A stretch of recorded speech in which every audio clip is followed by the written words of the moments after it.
in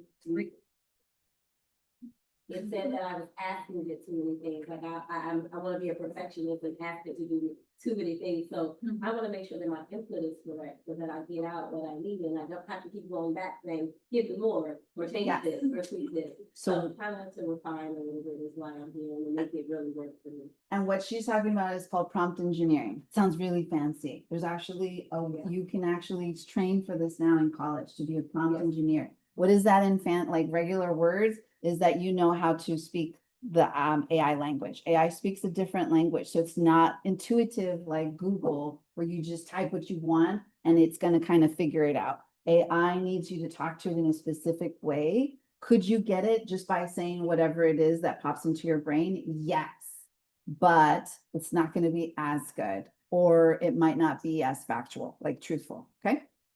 Anybody else want to share? This was fun. I love it. I have school kids and I feel like they are learning at school way more and I have no idea what they're telling me. Yes. And it's all about AI too, they use in school. Yes. And I want to be prepared to not be left behind. Yes. Teach them also how to do use it safely. Did everybody hear her? Because that's a big one. Schools are now integrating AI into their systems. And children, teachers are allowing AI to be part of their classroom materials, how they're teaching children. Like in colleges, people are challenging professors using AI. If they can't give them the right answer or the professors don't know the question, guess who their kids are going to? So it is really about this balance and being careful. And so all of these are really awesome. Now, for those of you who are scared of using AI, okay, because this is also about calling the elephant in the room, but who here used Google to get here? I know I did, because I sometimes don't know how to get here. I live on the other side of the island. Who has Alexa at home? Who uses Siri to set a timer? Guess what? If you're like, I don't use AI, you're lying. You use it every day. You're using it whether you know it or not. Your Netflix, if you're a Netflix watcher, you are using AI. That preferences of what it's telling you, hey, do you think you should watch this show next? That is AI. AI is learning as you guys are picking your Netflixing. That's why you start creating your profiles to like customize it to you. AI is on the back side, learning your preferences with everything that you do. If you've ever talked about something and then all of a sudden you go into your Facebook and then all of a sudden someone's selling you the same exact thing that you were just talking, you're like, how the heck? AI. Okay. So it is out there and awareness is power. And I say that all the time, whether it's in your personal, because you guys know that I specialize in burnout, adrenal fatigue. You're going to hear about my story in a minute. But I was a nurse before I became an entrepreneur. I was a medic in the Air Force 20 years ago. I joined in 1999, a long, long time ago, but I still remember it. It's kind of like ingrained in my brain because it was not a very great experience for me. In the 90s, women were not really well accepted into the military, and especially in the field that I was in as a medic. Because people didn't think, I was surrounded by men who felt that women should not be in a place where we could be in warfare, because we affect their mental. If they see a man blown up, it's different. But if they were to see a woman blown up, that affects their mental space. And they didn't think that I should be there. So I was in a male-driven career field in the Air Force, and it was awful. So I got out. I was like, this is not for me. But I stayed in the medical field. And then I got here, I couldn't get a job, so I started my own business. Okay, so knowing where your limitations are, to me, is the power. Now, I want to make sure, because I told you guys that I would. I'm not. I'm going to share this to my Zoom that I'm recording so that you guys can have this. But just know that I didn't do this because he kicked me out earlier. But what I want you to start to think about when you think about AI is that a lot of people feel like AI is replacing certain things. Like they feel like it's going to replace them, especially when it comes to the people that I work with from my business perspective. Um, they don't want to be replaced by AI. And AI is not here to replace you. It is here to superpower whatever makes you special. Okay. It's to ignite, to amplify, to empower you to do better, to do more. And for me, I did it because I was burning out, trying to run multiple businesses. I'm multi-passionate. I'm pretty sure I have ADHD, which makes sense why I'm so multi-passionate. And I burnt out before in nursing, and I didn't want to see that for myself. So I jumped on the AI bandwagon because I wanted to simplify. I wanted to be able to hand off things that I knew AI could use. And that's the thing that we need to kind of keep in focus is what can you hand off? What's burning you out in your day-to-day life that you can kind of think are repetitive tasks that you can hand off to this 20, like this, basically, this is how I say, AI does not burn out, but guess who does? You do. So keep that in perspective. You're here to have you help AI. That's what it was created for.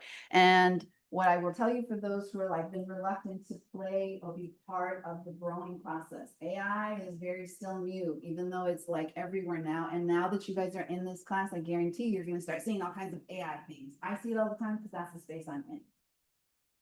But it is still in its very infant. To me, it's almost like it's still in its toddler phase. And it's not going to take much till it gets to its teenager years. And what you need to be aware of is that it is learning by its users. So if you are not part of the solution, you're going to be left out of the equation. We don't want AI to be learning from some of these people who are cruel, who are sexist, who are not nice people. We want them to learn from people like you who are awesome, nice. Love is, under forefront. You are communal. You guys are human. You guys know what it takes to be a nice person. And when you do not participate, then that part of the humanism gets left out. It's going to learn from the people who are using it. And guess what? The people that shouldn't be using it are using it, but it's like a car. We can't regulate who gets a driver's license based on their intention, unfortunately.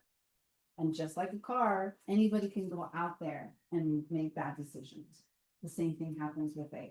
It's just about being mindful, being present, having your own core values, and knowing that every time you use it, if it gives you anxiety, just know I'm a part of the process. I am part of the process. I'm feeding it goodness so that it can learn from a good human. Okay? And if you guys have questions, stop me. So, what made me up? 1998, I became an EMT, a wilderness paramedic in my high school. Not in my high school, but for the Sacramento County. I'm from California. And I fell in love with it. I'm an emergency medicine driven person. Why? Because I thrive in chaos. I'm a Scorpio born in sun and moon when it was in Scorpio. And so like when that retrograde happened and people were like, oh man, it was like, I felt like I was in chaos.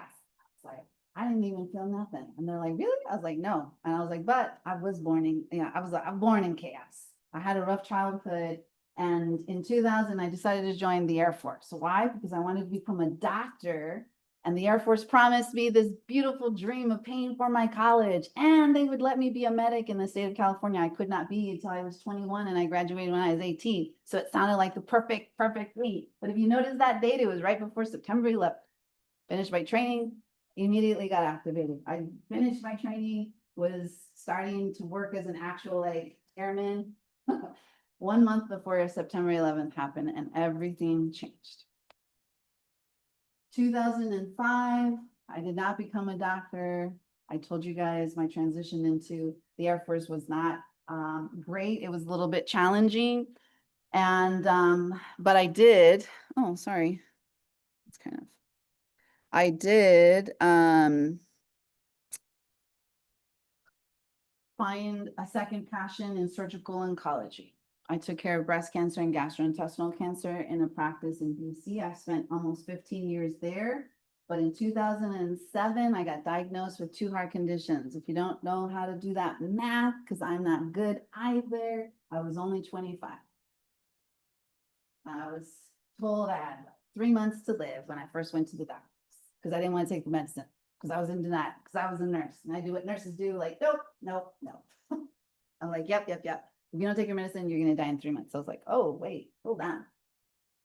So it took a really long time to figure out why I had those 2 heart conditions, but I became a military spouse. And let me tell you, I thought I would be awesome at it because I was in the military. How hard can it be? No, it is hard. Harder than it was to be in the military, to be a military spouse. I married my husband. We've known each other since 2000, so a long time, but we didn't get married until like 2018.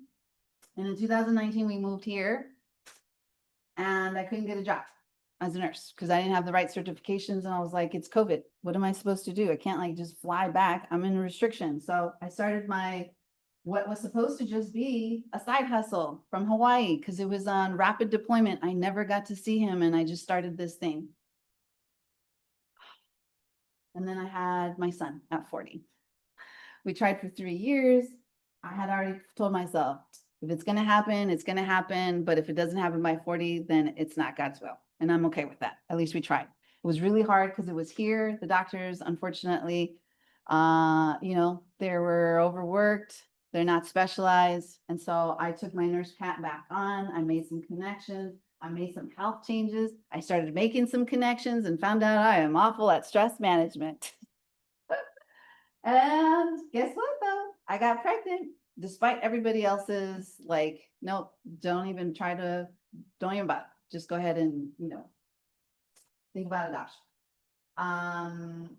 And in the midst of that, I found out like I'm not good at stress management. I started connecting the points. Why did I burn out? Because I was a workaholic. Okay. Now I am deepening my expertise in AI. I'm becoming this AI doula, and I'm now spreading the love to all of y'all. And that's why we're here. If you are like, why should I listen to Ann and Connie? By the way, I'm going to share, you guys have it in your workbook. I've taken almost all the certifications with Canva. Highly recommend them. I've been on multiple podcasts. I've been a guest speaker on multiple platforms. The Prepared Performer is who I am doing my training through. She is my guru. She's one of the leading women in the AI space. And then OLS, I am an alumni. Awesome. And I'm super happy to be here. And then obviously I have some of my other like World Paddle Association so that you guys know that I'm not lying. I really do know how to teach you how to float on water and be a badass. So the truth about AI, we talked about the fact that you guys are all using it. And the fact that you're here makes me feel awesome that you guys are at least open to the opportunity to learn. And again, I told you, if you hear somebody say, I don't use AI, and it's 2005, my friend, they are lying. It's like saying, I don't use electricity. No, you're using it. I mean, unless you are at like in the woods somewhere, you, my friend, are using AI. And that's just a couple examples. I already made you guys say it out loud, but I'm just reinforcing it there. So the thing again, curiosity, kind of give away all my good stuff in the beginning, but this isn't like some coding boot camp. I'm going to blow your mind. Okay. But I want you to take some deep breaths and know that this is going to be recorded. I'm going to give you the replay. You guys have that workbook. It's about a muscle, just like anything else. I sucked at yoga the first time I'm doing it. I still suck technically compared to some other people, but I'm exactly where I'm supposed to be right now. When I go paddling, let me tell you, that first paddle was not pretty. I was spending more time being shark bait than I was actually paddling. Okay. But look at me now. I'm a master step instructor. I can do like one-legged paddling and all that stuff. Why? Because I practice. Same thing with your prompting skills, with using AI. You will get more comfortable and less scary the more you practice. Okay. Just like what we tell our kids, practice makes perfect. Let's try again. You need to be kind. and patient and graceful with yourself, just like you do if you have children. And it is today about giving you clarity and confidence and really understanding, where do you want AI to be in your life? How do you want it to really support you? Okay.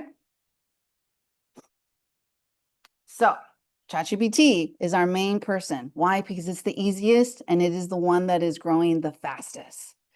If you had a free assistant who never slept, he didn't complain, who did exactly what you said, who didn't judge, who could write, who could organize, who could brainstorm for you, what would you have them do?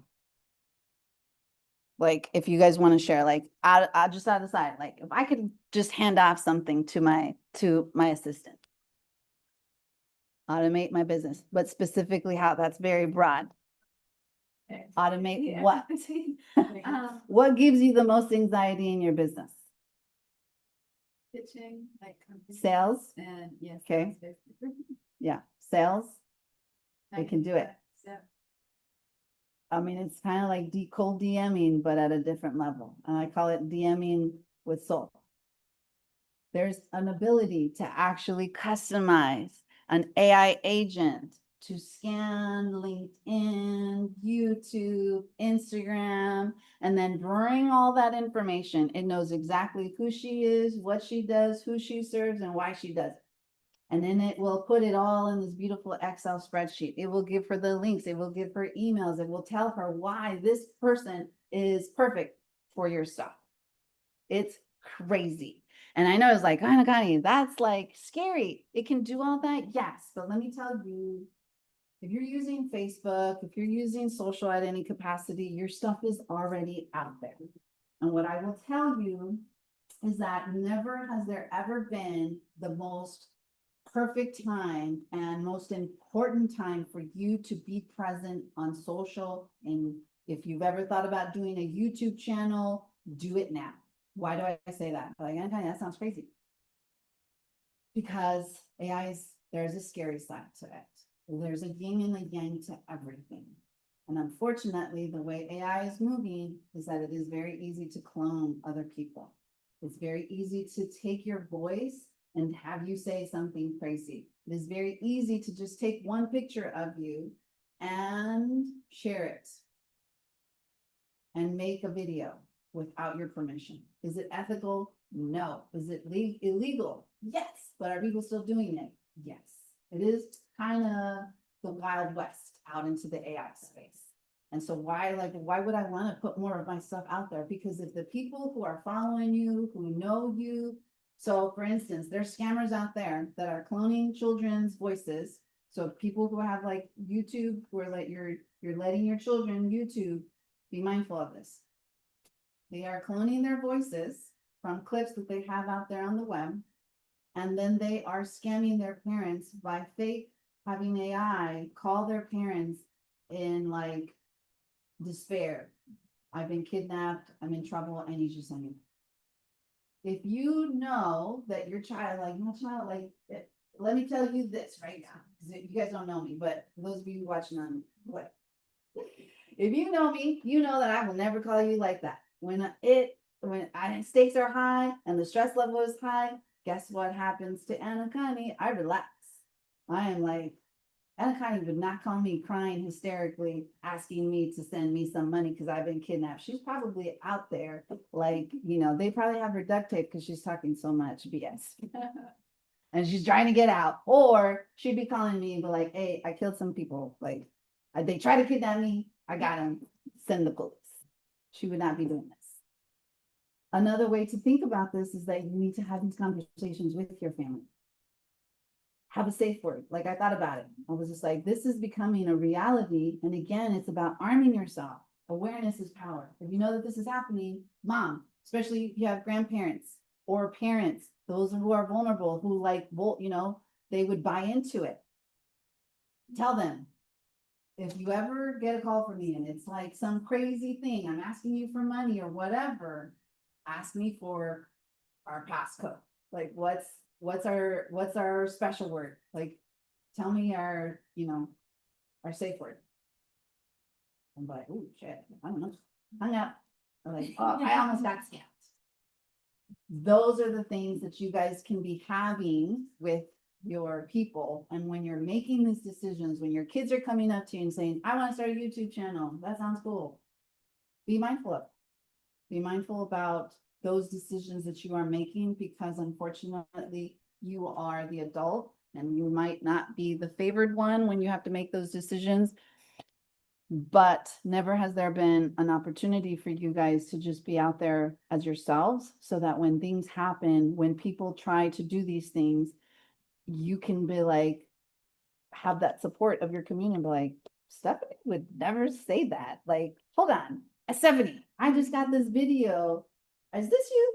What's wrong? What's going on? Like when you, and they're like, no, that's not me. And then you take care of it. You put the, get the people involved and get them taken care of.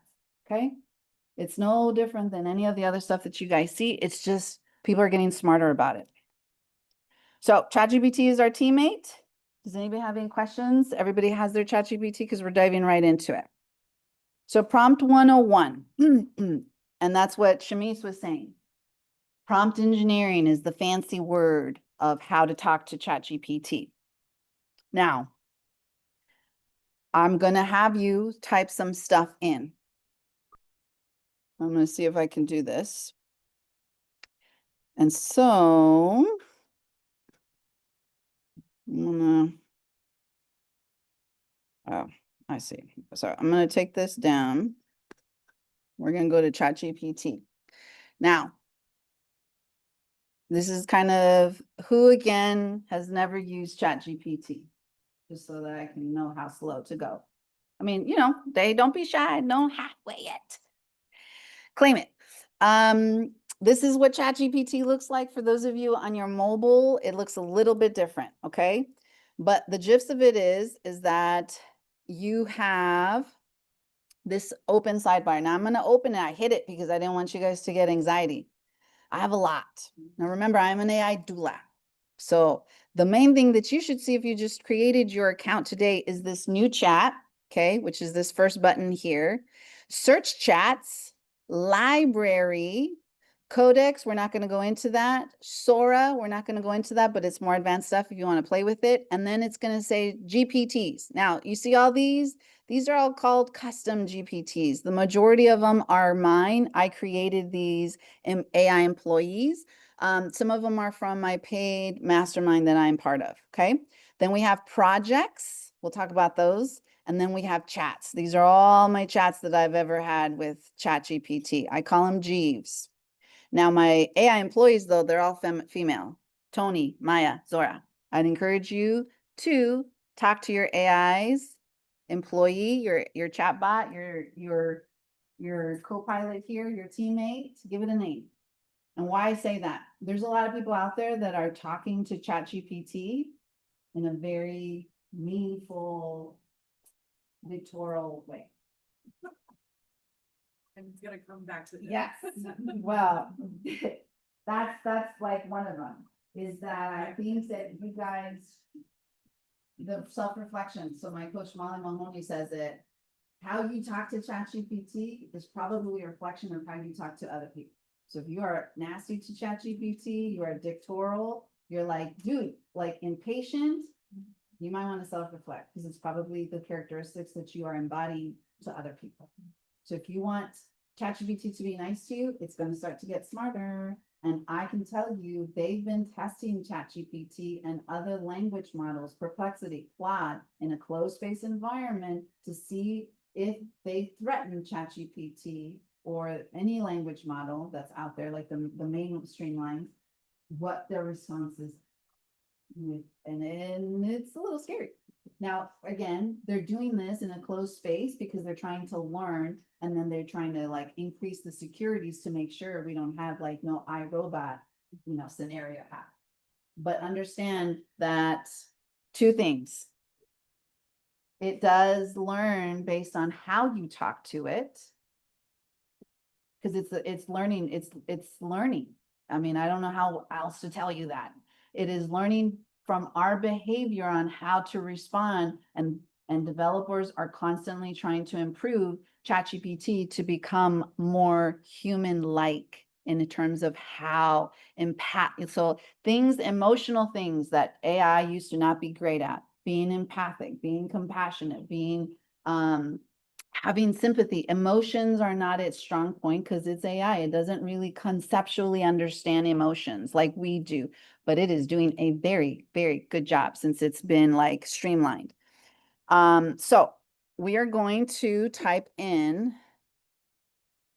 for those of you who have it, I gave you guys the book.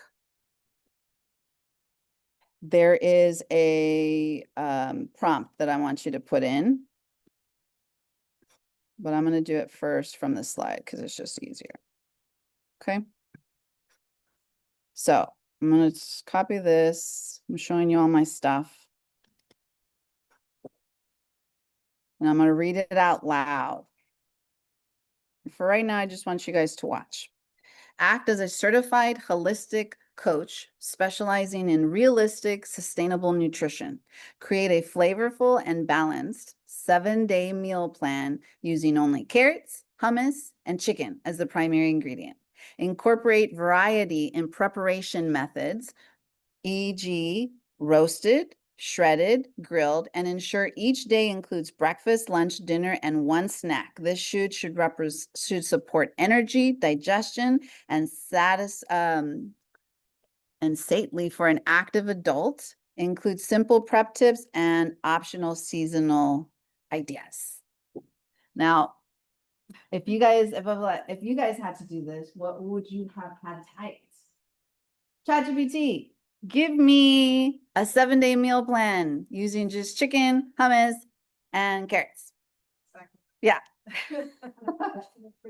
But see how specific this is. So let's just do it this way. I'm going to copy.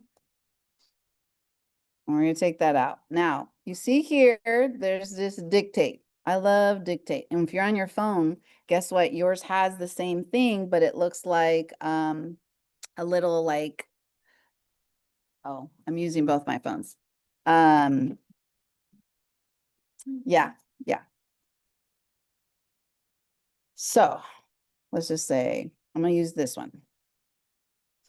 Please create a 7-day meal plan for myself and my kid. And I only have chicken, carrots, and hummus. Oops, I said that. Create a 7-day meal plan for me and my kid using, I only have chicken, hummus, and carrots as my main ingredient. Okay, I push the X, not the little thing. So it's dictated it for me. We're just going to let it go. Now, I am a lucky winner. So this is something that will sometimes happen. ChatGPT is trying to learn. And so it's trying to learn which response you prefer so that it can customize its future responses. Because as you start to use your own ChatGPT, so for those of you who are very new, this is your first time using your chat, it's going to give you sometimes generic answers because you haven't customized it yet. So it's giving you 2 responses. On the first one, you got chicken, hummus, carrots, basically the holy trinity. We're making it work. Now, I've been using ChatGPT for several years and I've customized it. And I'm going to show you in a minute. So my response, everybody type in or talk to your thing. I'm going to wait and just see what it gives you. Same thing. Just start a new chat. And just say, and maybe you want to choose something. If you're vegetarian, be like, I only got broccoli, spinach, and onions. Like, just, get creative. And then see what your response is. Mine, I love Jeeves. I talk to Jeeves like he's my BFF. So as you can see, like, girl, you got this. Okay? We're going to keep things fresh, fun, and flexible. If you guys want to use your dictate, I'm going to be quiet.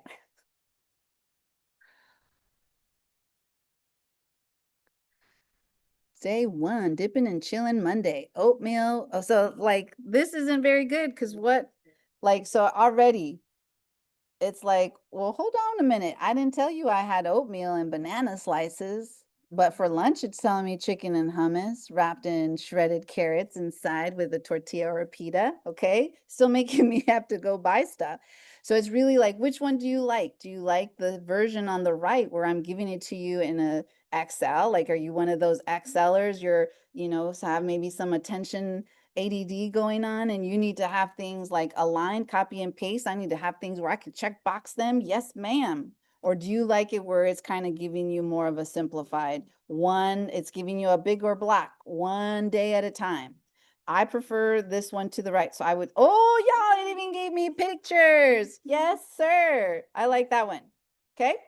Now I'm going to give it the full response, which was the original one. Act as a holistic wellness. Okay. A little bit different. Breakfast, carrot and hummus breakfast bowl, shredded carrots, tip, roast the carrots ahead, chili for sweet flavor, cinnamon, black pepper, Mediterranean, carrots. Yeah, okay, same thing. I'm just looking to see if there's a little bit of a difference. But now that it has that, it's telling me, okay, do you want a fridge-friendly, printable PDF meal planner? Sure. Now, I will tell you one thing right now. ChatGPT is designed to make you happy at almost any cost. Okay, so if you show it a picture of yourself and you look a hot mess and be like, ChatGPT, do I look awesome? Yes, ma'am. You look amazing. Now, if you ask ChatGPT, I'm going to show you a picture of what I look like right now. I need you to be brutally honest and tell me what's going on. And you're going to see a difference in response. Okay, because now you've given it permission to divert from what it's trained to do. I've had students in my monthly academy say, Connie, is there any way to speed up ChatGPT's response? I'm like, what do you mean? Like, it's told me it's going to create this PDF document for me. I've been waiting 4 days and it just keeps telling me just a little bit more longer. I was like, girl, you don't know how to make that. You've been waiting 4 days for nada. There's going to be certain things that's going to tell you, I'm going to do it. I'm going to create this thing. But like, no, sir, you don't know how to do that yet. Does it get better if you have the pro one? Because I've done that on the free one and it waited like 3 days and I never got it either. It doesn't, it didn't, but ChatGPT 5 just came out. We're going to talk about language models themselves. ChatGPT 5 has expanded its ability and we're going to go into chat agents. Girl, we have only scratched the surface here. Agents is a whole nother level, but you will start to see like there's certain things that it cannot do in this specific space. But if we went to a custom GPT that was created by Canva, because sometimes I'll tell you, do you want me to create a Canva image for you? A Canva flyer? It cannot. It will make maybe a flyer for you within its chat, but is it Canva? Was it in Canva? Is it something that you can take as a template? No, it will not be.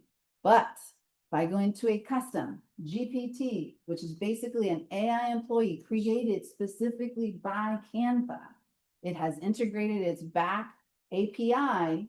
So it's kind of like giving its black door and you can create those and it will give you a template link to bring it into your own Canva account. Is it pretty? Is it nice? No, but it depends. Yes, ma'am. No, I had a question. So speaking about templates, so sometimes I'm like, hey, create a template of a budget. I don't know, I'm just throwing it out there. Yeah. But when you open it, you don't get this, It's just blank. like, it's kind of blank, but it just gives you some headers. It's not really giving you a. And are you specifically asking for an Excel spreadsheet and telling it what you want in the headers and what you want that way? Yeah, but it's still like, so I'm like, it's gotta be the prompt for whatever I'm Yes. doing is wrong, but. Cause like I open it, it's like, okay, I could have Yeah. just opened the template. And I, to be honest, would not do ChatGPT for that. I would have used Canva AI. Canva. Canva AI can make spreadsheets, yes, Well, I'm ma'am. waiting for you to get me. Yeah, I know, I'm going. But do you guys see the difference here? Okay. And as we're going through this, I want you to start thinking about like, what could I do that would be, this. And for those of you who don't know, I'm using Canva to remotely access my notes and change my slide. Wow. Wait, how do you do that? Yes, ma'am. So- Allowing your minds, I told you. So empower her prompt formula, okay? This is your basic formula that I want you to take with you. If you take nothing else, this is how you need to learn how to talk to ChatGPT. The first thing is you need to give it a role. You need to tell it who you want it to be, okay? Be a leader and not just a user when you are using ChatGPT. The reason, one of my favorites, when I was a nurse, one of my all-time favorite bosses, Yvonne, used to say, shit in, shit out. It is no different when you talk to AI. Bad prompting leads to bad responses. If you want good responses, you need to, go to the gym, start using ChatGPT and start learning how to prompt effectively. Okay. Now, the task, what do you want it to do? The tone, how do you want to give it to you? Do you want it to be business? Do you want it to be professional? Do you want it to be funny? Do you want it to be casual? And then the context. Is there something specific that it needs to know? Like for instance, if we were using that first meal prep prompt, am I a vegetarian? Do I have allergies? Like what other context do I need to give it? If I'm asking for social media content, because I'm, in business, I need to let it know I'm a master stand-up paddleboard instructor. I primarily focus on reaching women over 30 who suffer from self-esteem, low body positivity, and have let fear basically run their lives. That's big difference if I was to leave that out and just be like, give me 7-day social media content. No, you're not going to get the same thing. Okay.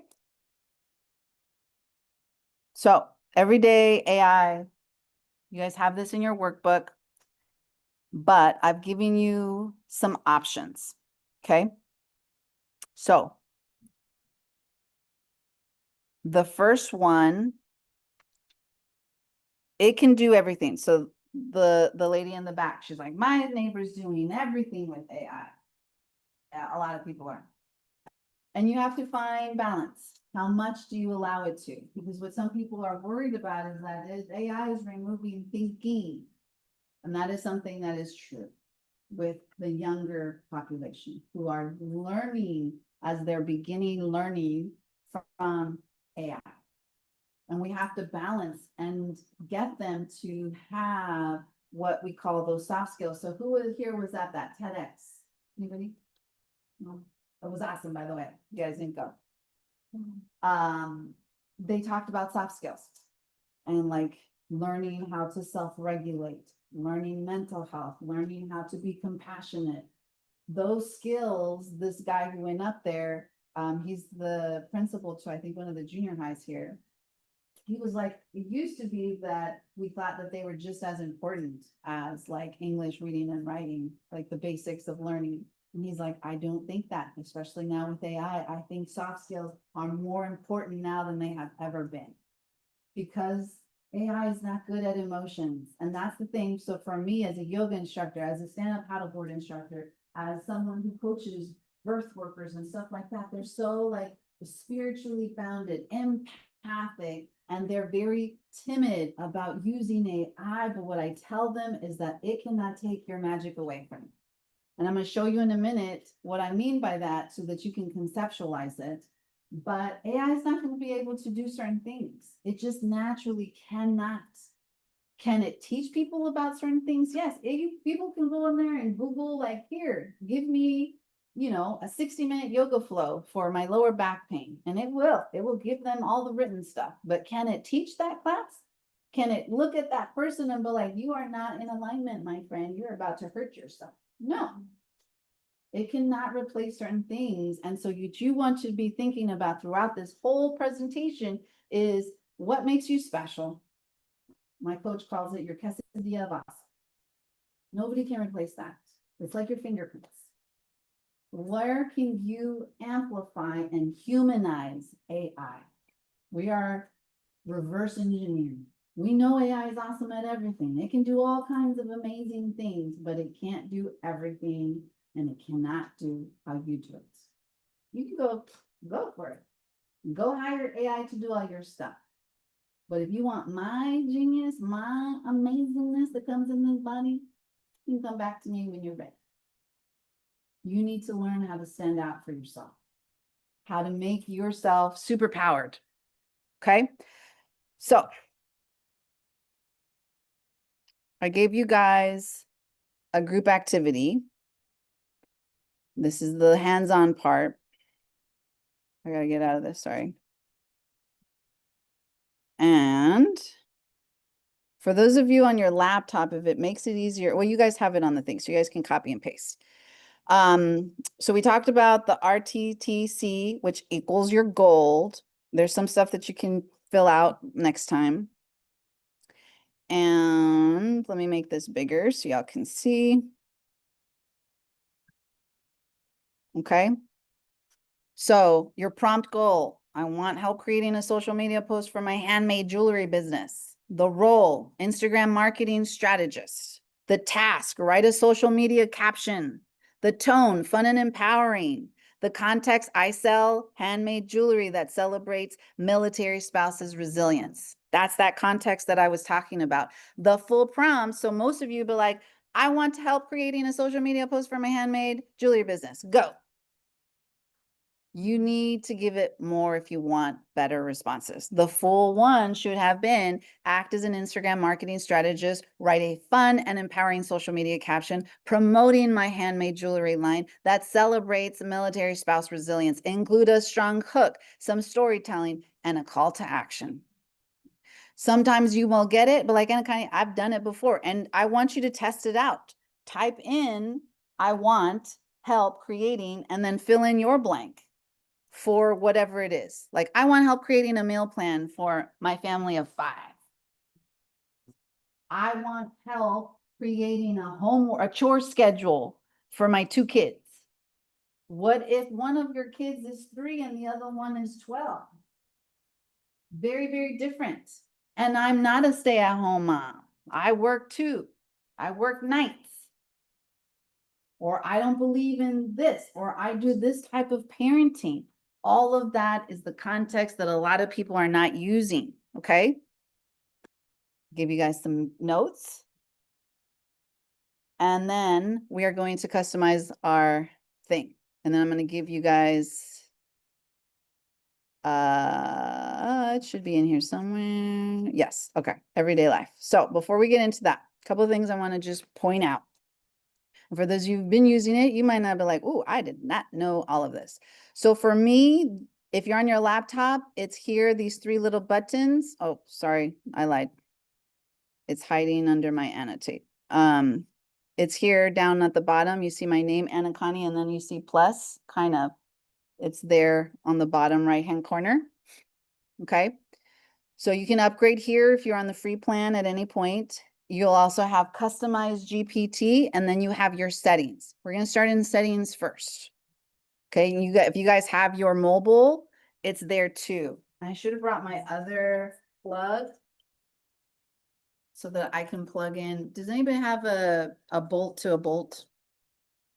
Like the iPhone, the new iPhone plug to an iPhone plug?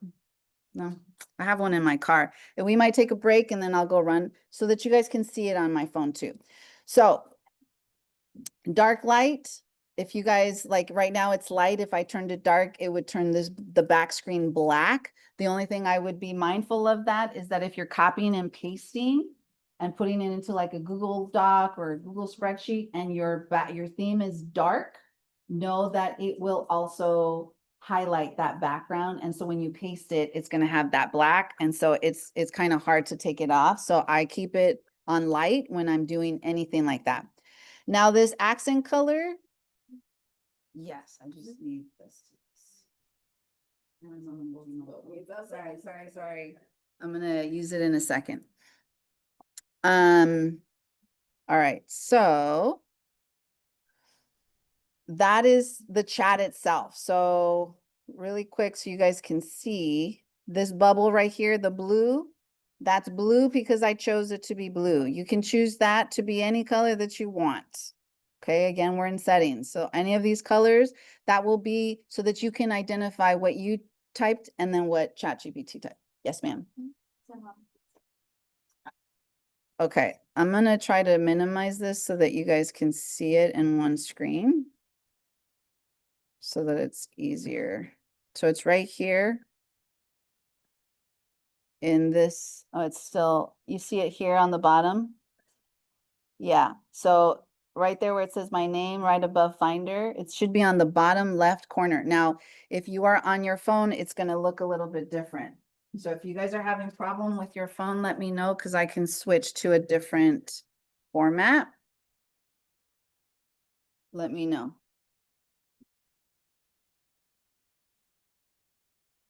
Everybody good? You guys need help? Yes. So I'm on the pro and it's just $20. So I was gonna talk about that later, like, is $20 worth it? Yes. I'm saving myself hundreds of thousands of dollars. I'm replacing a copywriter, a social media marketing manager, a business co-pilot, all kinds of stuff. We're gonna show you the extent of all of this in a minute. Now, auto detection, ¿hablan español? Ok, so si quieren su ChatGPT que responda en español, lo puedes hacer así, ahí, auto detect.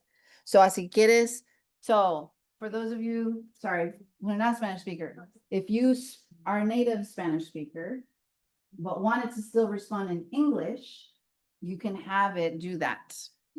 I'm going to show you how I use ChatGPT to be now my translator. No more Google Translate. ChatGPT is the new Google Translate. So that's how you customize it so that it can, I have it for auto detect. So if I'm typing naturally in Spanish, it will respond in Spanish. If you want it to have like you're learning French or whatever, but you want it to be able to go back and forth, that's how you would change it to auto detect. But if you're like, I'm going to be speaking to ChatGPT in Spanish and I want it to always repeat to me in Spanish, this is how you would change it. Spoken language, ChatGPT talks back to you now. So whatever language you want it to respond back to you in the spoken language, and we're going to go over that in a minute, that's how you do it. Now, the language is here. Hey there, I've got a really great feeling about us teaming up. How can I jump in and help? Okay, that's ChatGPT. Hey there, I've got a really great feeling about us Okay. teaming up. And you can change. How can I jump in and help? Breeze, soul, all of them. There's men, there's males. Okay. Now, what I really want to do is security. For those of you who are also scared, it will automatically have multi-factor authentication off. You should enable that when you're on your laptop and you're capable of it. I have it on my Google authentication app so that nobody can go into my ChatGPT and take none of my stuff. Yes. Now it's too authentic. So if I ever get logged out of my ChatGPT or I'm in a new space, it will have me do a two-step authentication. It's just another safety measure. You should have 2 steps on everything, y'all. The hackers are out there and they are doing some ugly things, and don't be thinking, well, I'm just some military spouse in Okinawa. No, ma'am, you are a primary target because you are a military spouse and they want to take your stuff. We are in Okinawa, one of the really big controversial places. Okay. So don't think that just because you're here and you're a stay-at-home mom or spouse, who by the way is amazing, that you are not susceptible to these. Yeah, so I already have it on but it's basically, so just like anything else, there's a little icon if you guys want, just so that you guys understand how it works. It's a security measure. It's a second step. I have it on my phone so that when I log in, I go into my Google authentication. So like for my Gmail, for my YouTube, all of that stuff, it will have me like, hey, put in the passcode of what your whatever you set up as your two-step. So mine looks like this. These are all the devices, all the softwares, all the accounts that I've set. You do not need to do it right now. You're like, oh my gosh, this is stressful. Do it when you get home. It's easier to do it on a laptop. And this information is there for you to have. It even tells you this, verify your identity. Okay. And then it's going to ask you for that one-time code once you have it set up. Okay. The notifications, you can get pushed, you can get them emailed, and I'll tell you why notifications are, because we're going to talk about tasks in a minute. Now, ChatGPT has an internal memory, and so you see mine's 85% full. This is where you would manage. So if you get those notifications at the top of your chat and says, hey, your memory is full, this is where like, well, where do I go? You can remove it. You can determine if you wanted to reference your chat history. You can determine if you wanted to reference saved memories. You have control over all of this, you guys. Okay? You don't have to let it remember anything. So for instance, why wouldn't you use this? If you are anybody here actually business, like works? I know Stephanie. Yeah. So if you are a social media marketing manager, managing multiple businesses, you might not want your ChatGPT to remember all the stuff from other clients because it's going to bleed into it. You don't want it to remember any of it. You just want it to know what it knows about that one client when you're in that shift. And we're talking about projects for those of you who that might be something that you're working on. Like you have actual clients that you're working and you're using ChatGPT for it, or maybe you have multiple jobs. Now, connections. The lady who was like, I know that it's connected to everything. Yes. I should ask you guys names, but sorry. This is where you start. Now, it used to be you couldn't connect to anything. Now you can connect it to Google. I can connect it to my Canva account. I can connect it to my Dropbox, to my Gmail, to my Google Calendar, to my contacts, to Outlook, to Teams, to SharePoint, Notion. What does this mean? That all the things that it used to not be able to do, it can now do, and it's more in agent mode. We're going to talk about that in a minute. Agent mode is now the new thing where AI can now work on its own without you being there to really hold its hand.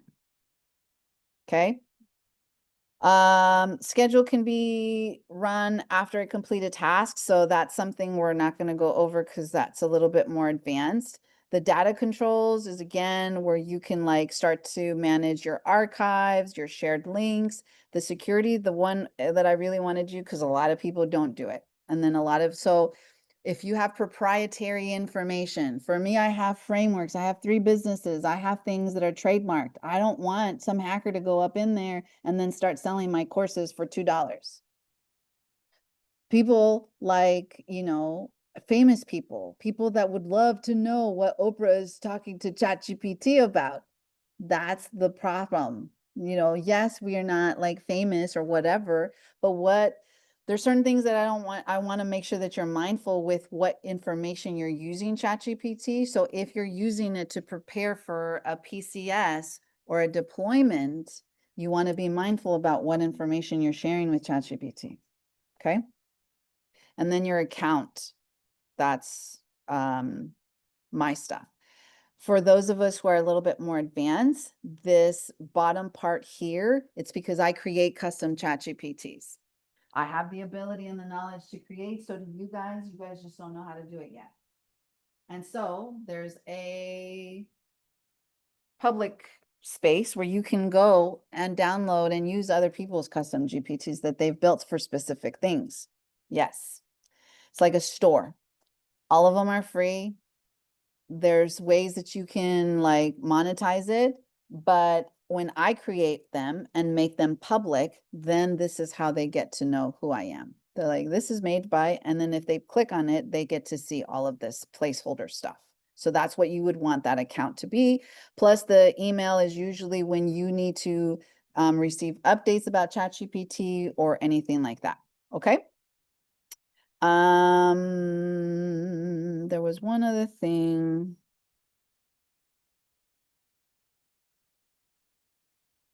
Okay. Yes, for saved memories. So all of those memories are things that I intentionally wanted to remember. Some of it automatically does. So it remembers everything that I do about my businesses. Okay. And so that's the next thing that we're going to go into. So go back to that thing. And now you're going to customize ChatGPT, which would be the one right underneath it. Now, what should ChatGPT call you? I want ChatGPT to call me gorgeous. Okay. What do you do? Okay. I'm a military spouse. I work for the bank.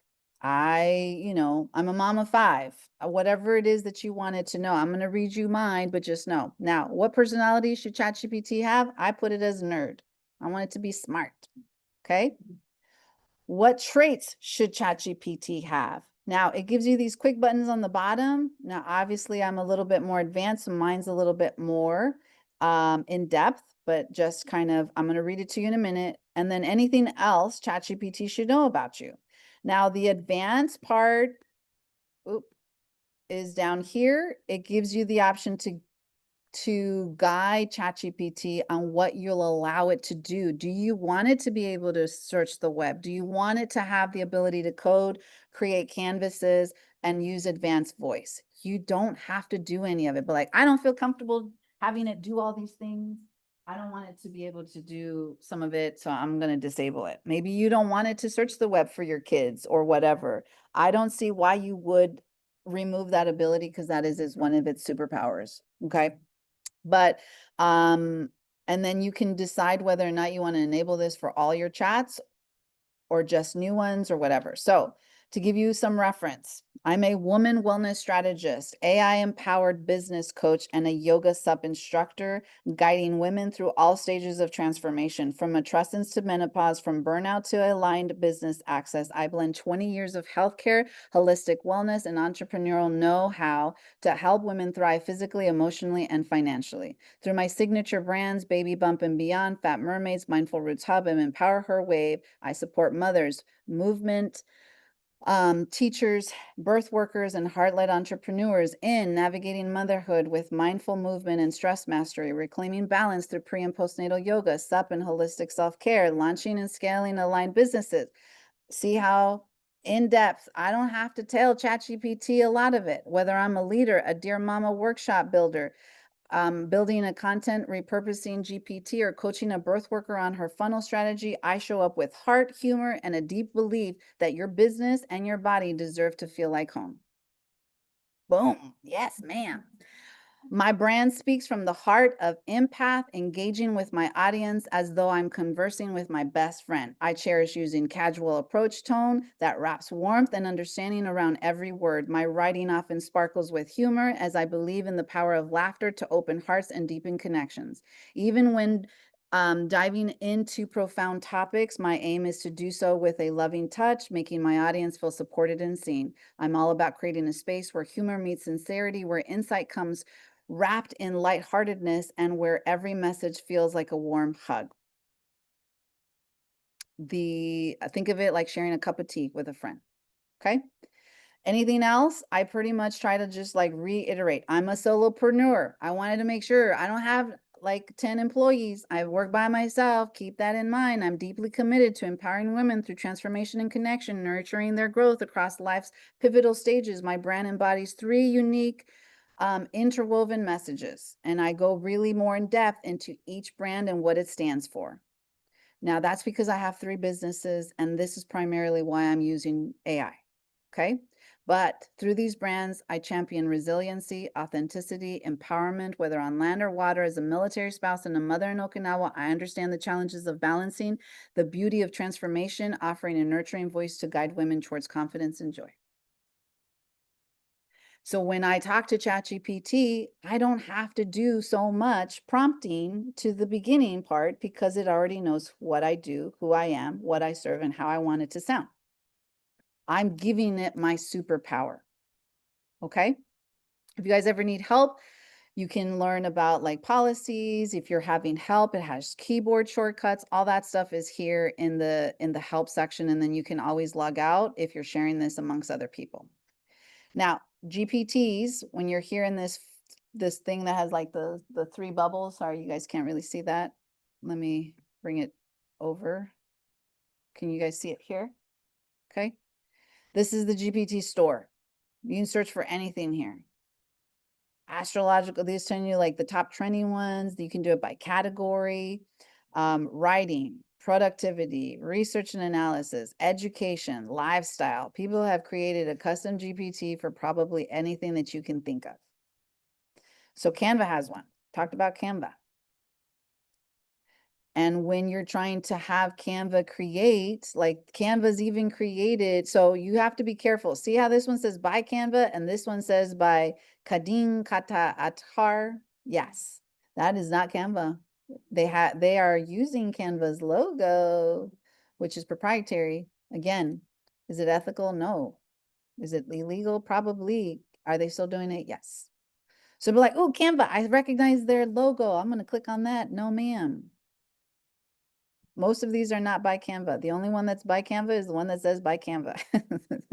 So be mindful when you're looking at that. Make sure that you're paying attention to this top thing. And if you're like, I want to make sure, you can click on that. ChatGPT is trained to identify proprietary information. So if you're asking it to do certain things, like if you're like, make me,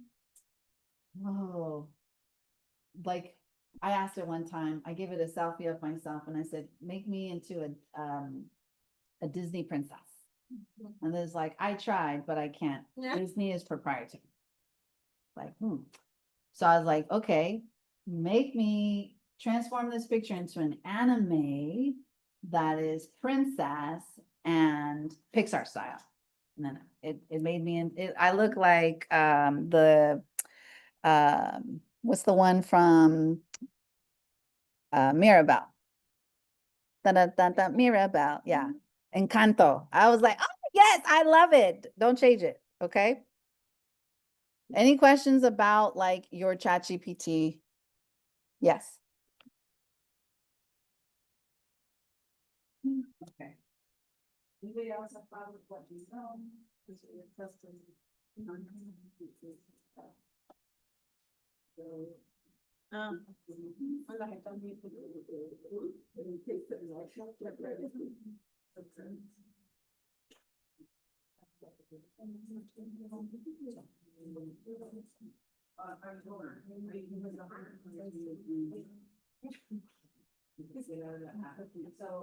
sorry, good point. So she's using the app and it doesn't work as great when you're on the app as opposed to when you're actually in, using the quick in the web. Sorry. Yeah, so there are certain things that I don't want to use in the app.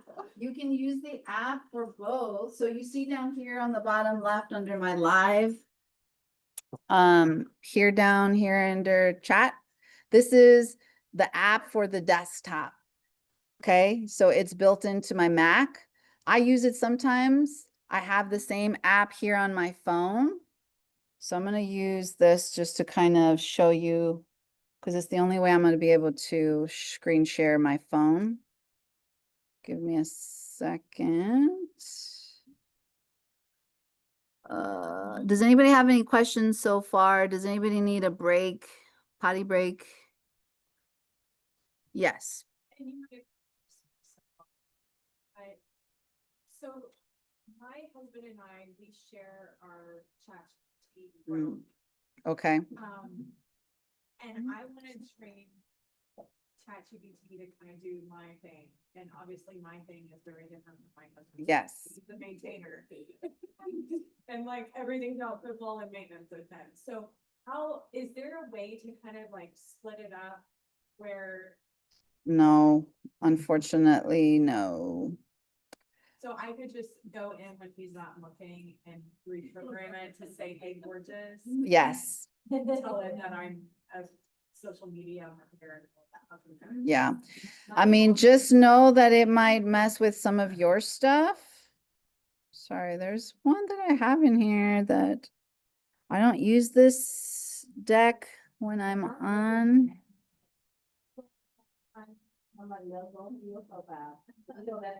Yeah, so it's just kind of like your Netflix. If you guys would not want if you guys wouldn't share your Netflix profile with your person that you're sharing your thing, I would just know that that's, I know. Well, I mean, so depending on how much he uses it, I would just have him use the free version and you use the paid version. You guys, this is driving me crazy. Oh, there it is. So this is the Google app so that you guys can see it. And so you see, you can't really even see it on this, but my thing is down here. This looks very different to how it would look when you're on the desktop, just so you guys can see. Sorry.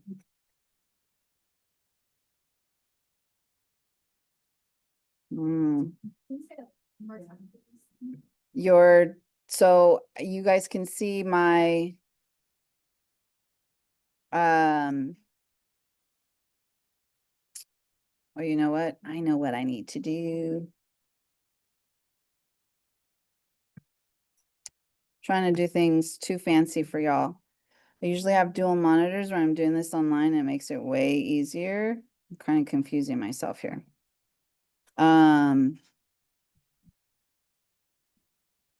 Give me a second.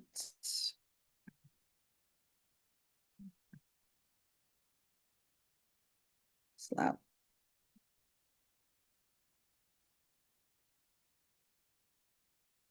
It didn't work. Anyways,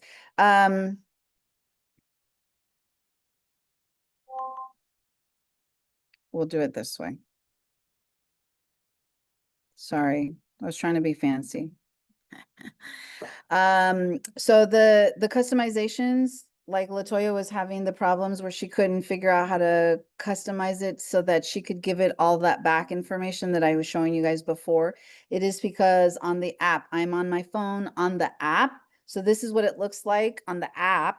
But if I was to go on my Google and go into my ChatGPT, it's a little bit different.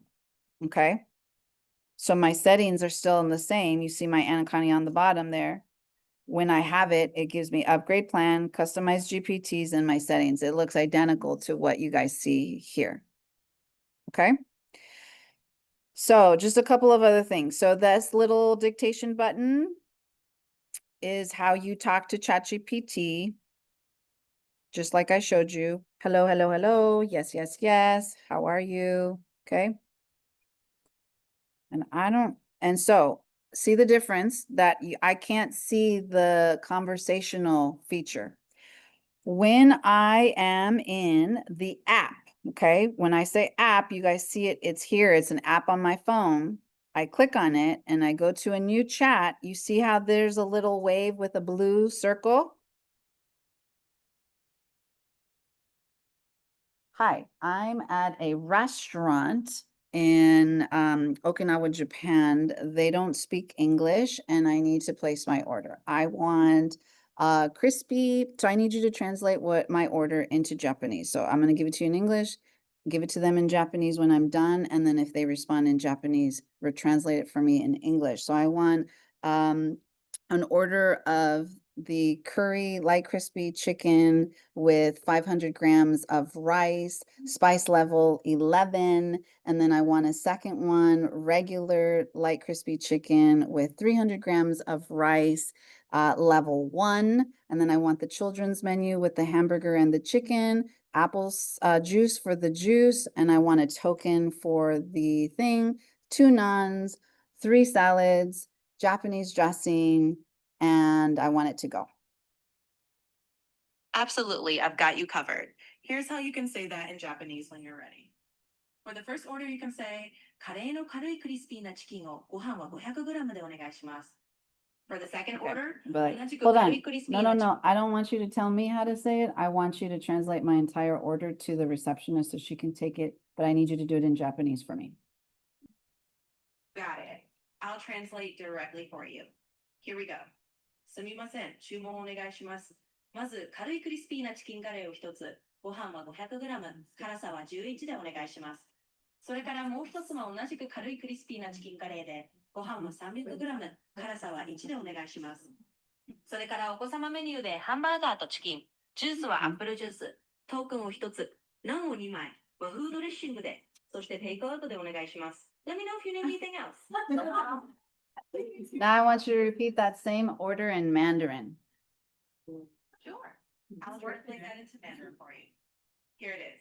麻烦帮我点看。首先我有一个清脆口感的鸡肉カレー，配500克の米飯、ダットが11。普通的普通的清苦カレー Okay. 米飯300克、ダットが1。另外我还要一份 Thank 儿童餐 you, thank you, 餃子 thank you, thank you, thank you. Wait, how do we get? You're up. So you need to go to your apps, whether you're on Google or you're on Apple, and go to the ChatGPT. So the icon should look like that white one with the little squiggle. So here, that one, it should look like this. So just go into your Apple store or your, whatever you're using for your apps, if it's Google or whatever, type ChatGPT and make sure it looks like that. Okay, I'll look here, I'll show you on my thing. So if you go into your app store Yeah. and you go to ChatGPT, it should be this first one here. Okay? Are you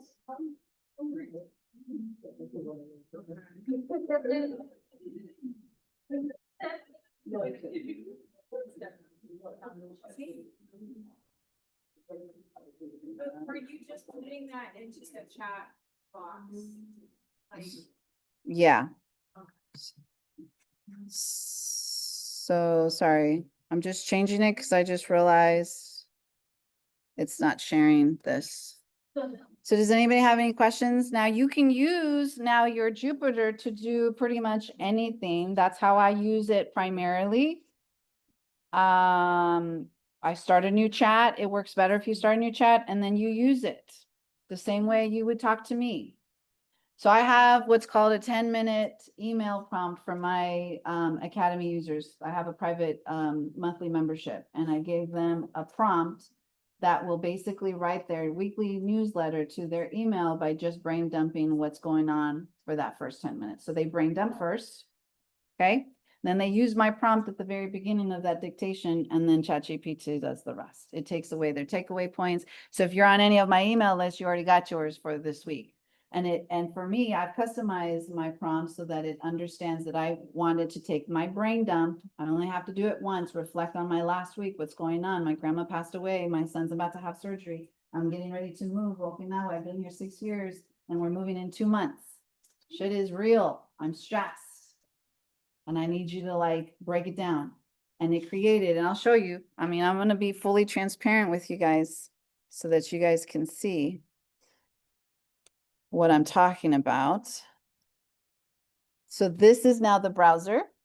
I stopped sharing my phone for a second. And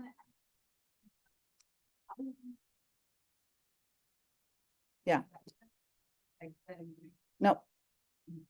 Not unless you customized it into a specific thing. Like if you're like auto detect, if you change that to like Spanish or whatever your native language is, then it might be a little bit different.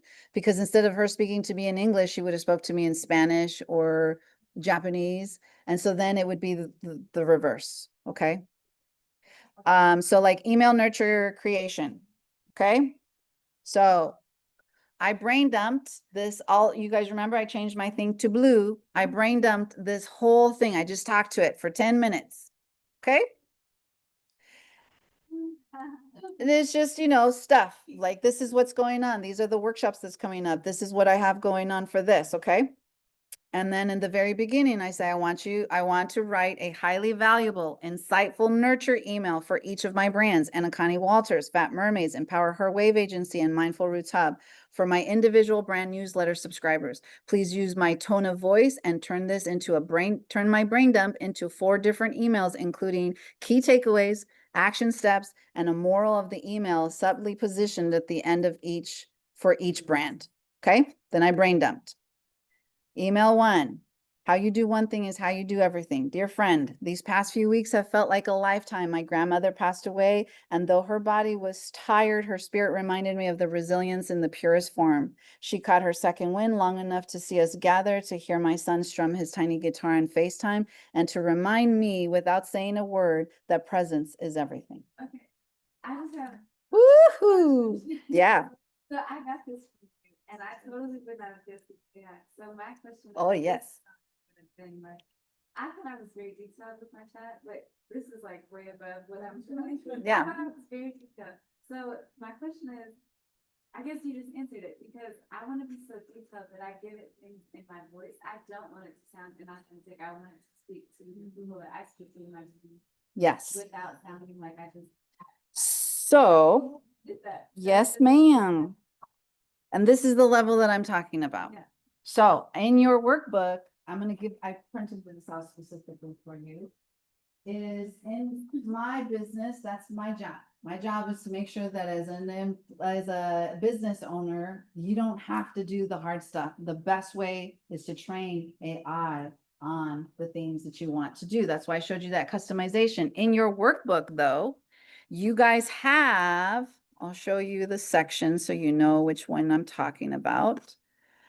So we're going to go into AI to do some little like the prompting for you guys, and then I'm going to show you here. Okay, so let me just do this really quick. But AI communication, it's on page 17. I gave you, so you've got a voice, a tone, a way of expressing how you talk, and giving that context to ChatGPT. So I gave you my really elaborate version, and you're like, I don't have the ability to like do my stuff that way. I've given you kind of a workbook.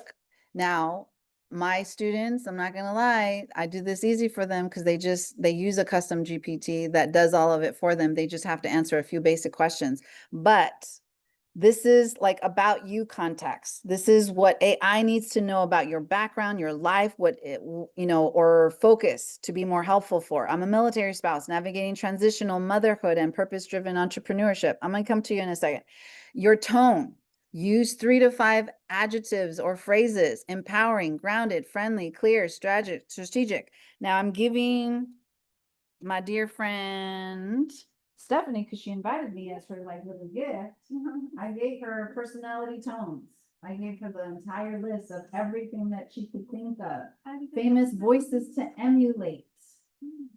So I could totally tell ChatGPT to give me that meal plan and act like Disney, the creator of Disney. I could have him pretend he's Moana and talk to me, like give it to me in like Moana or Goofy or whatever. I can pick a Disney character. It already knows that because it's trained on every single thing. And it up until recently, it was like only until 2001. Now it's current. Yes, ma'am. I wasn't starting from scratch with chat. Because Alicia might be over here told us we used to name chat. Yes, we did name all of our chats. We did. But I don't know why I never connect with like on Canva and Google. And so right now, like after connecting, it's asking which email should I reply to? Yeah. Yeah. Yes, so now it has the ability to do that. She moves so fast. I'm like, wait, which one? Yes, sorry. So when that connections, you can now connect it to your Google Calendar. If you're like, I want you to plan. So we're gonna get to it in a second. AI agents. AI agents is now, so it used to be that you had to do stuff. Like it could give you, like, I'm going to a wedding in the Bahamas for my husband's cousin's best friend. Okay, they're having a destination wedding. I'm going with my husband. I'm flying from this location. I need to get there by this time. And then it would give you like, okay, this is like recommendation. They would pull stuff from the web. It looks like this is the flights. And then you would have to go on the internet and actually book your flights and your reservations. AI agent is here now. The AI agent can do it all for you. So question, do you let chat respond to like emails? I do not let it respond. Can you? Yes. But that's where some core values and your comfortability plays in. I still want to have that ability to control that. I don't want ChatGPT to have that autonomy on my business. Just like Stephanie, there's certain things that I wanted, like a lot of people are complaining that ChatGPT sounds too robotic. And it can if you give it too much autonomy. I've customized mine to the point where it knows, like, she didn't know that I didn't write that email. I technically did. Like, and then that's how you want to say it. I'm not necessarily a writer, and to sit there and write all 3 of those emails this morning, It just sounds would like take- something that you would actually say. yes, Good. because I've trained it and I've been using it. And you didn't say unwavering. And you So, didn't have it at. in your thing, I tell you, what are things that you don't say? So I always say, hey, beautiful. Something like, I would never say, I don't feel comfortable calling somebody else beautiful. I don't care if you're a guy or a girl, I'll call you beautiful. If you don't say, hey, girl, hey, you. If you don't say hey at all, I don't say hey. I'm not from the South. To me, hey is like hay that the horses eat. I say hi. I say hola. Nobody is, if people saw an email from me and said, hey, they're gonna know it's ChatGPT. Okay? So I always say, hi, beautiful. Hey, beautiful. Hey, lovely. Hey, mama. That's who I am. Like, hey, mama, how you doing? And I feed it stuff. So if you guys know, so let me just make sure that we're on point because we only have, I think, like 30 more minutes. Yeah, 23 minutes left. So I gave you guys, if you guys are like, I want to try to play a little bit, I gave you some prompts to play with. And so here they are. And I gave you some to just kind of see how I'm prompt engineering. So on page 14 of your workbook, you have a meal planning one. Okay. And I gave you kind of a base prompt so that you guys can start to play with ChatGPT. If you're wanting some productivity tips, take this list of tasks, start brain dumping. Just turn on the little dictation either on your desktop or on your thing and say, these are all the things that I got to do, especially for like your PCS season. Okay. Organize it into a realistic step-by-step. You guys don't have to write this down. It's in your workbook. Step-by-step action plan I can complete in, fill in your time frame. That's what the bracket is for. Take the bracket off and then fill in your stuff based on your work style, sprint, focus. You know, I got ADHD. Tell it, be as transparent as you can. I get overwhelmed with more than 3 tasks a day. I got 5 kids. They're all stay at home. I homeschool. My husband's deployed. So whatever you're about to give me, you better make sure that it's going to fit how I'm going to be able to do it. And then prioritize to reduce the overwhelm. Mindfulness and mental health. Give me 5 personalized affirmations to help ease, and then whatever you're going through. And then whatever the situation is. Make them encouraging, but grounded and not over fluffy. So specific, give me 5 affirmations to help me ease stressful parenting when I'm in an emotional breakdown because my toddler is having their 5th tantrum for the day. Okay. Marketing messaging for my business people, write a high converting social post promoting whatever your product or event is to whatever your audience is, using the tone, playful, bold, trustworthy, etc. I give you some examples, and include a strong hook and a clear call to action. Kids and families, suggest 3 creative screen-free activities that are age appropriate for a however old. The activity should be goal. What do you want them to be? Sensory driven, learning focus, whatever, physically active, and then require minimal setup. Now to Shanice's point is that Canva AI, I know we're getting to it, but she gives it too much. Okay. If I was to come to you and say, I want you to create an email and a blog, and I actually need you to do my meal plan prepping. Oh, and by the way, my husband's getting ready to have his 50th birthday. Can you also recommend a birthday gift for him? Oh, and by the way, my grandma died, and so I need you to help me feel better and like kind of talk us through it. Yeah. She's like, I'm gonna try my best, but it's gonna be shit. Shit in, shit out. Okay? Remember that you need to focus your prompting to one goal, one task, one I do like that, thing. but I do it kind of simultaneously, so Yeah, but no. I'm like, I'm gonna work on this, but no, now I need you to do this, and now I need you to do this and this. And sometimes you just get, Are you talking about your opening separate chats and having to do No. separate things? Yeah, girl, you can't. So you needed to specialize. If you needed to be you needed to create an Excel spreadsheet on something, then you need to tell it like what type of Excel spreadsheet, right, so that it knows like I need you to be a world-renowned finance expert who specializes in creating dynamic Excel spreadsheets on such and such a topic. I just didn't realize that I needed to go do a new chat to them, so that I needed them to correct this email so that I don't sound offensive, so that I don't sound angry. Yeah. You know, or, you know, so, but what I think the mistake I was making was continuing in the same chat. You can, because then, so a couple of things that I haven't showed you, because we're getting more advanced in this conversation. How's the beginners feeling? Now, you guys know I'm a yoga teacher, so awareness is power. I gave you reflective pages so you can journal. Like I'm feeling like, just write it down. It'll make you feel better just writing it down. Like this is really cool, but I'm super overwhelmed now. Like my brain is broken. You broke my brain. Like there's like, you just went through so much that I'm like, and we still haven't gone through Canva, and we're going to go through that really quick. So this worksheet that I gave you about your context. Example, I'm a military spouse. Okay. Your do's and don'ts.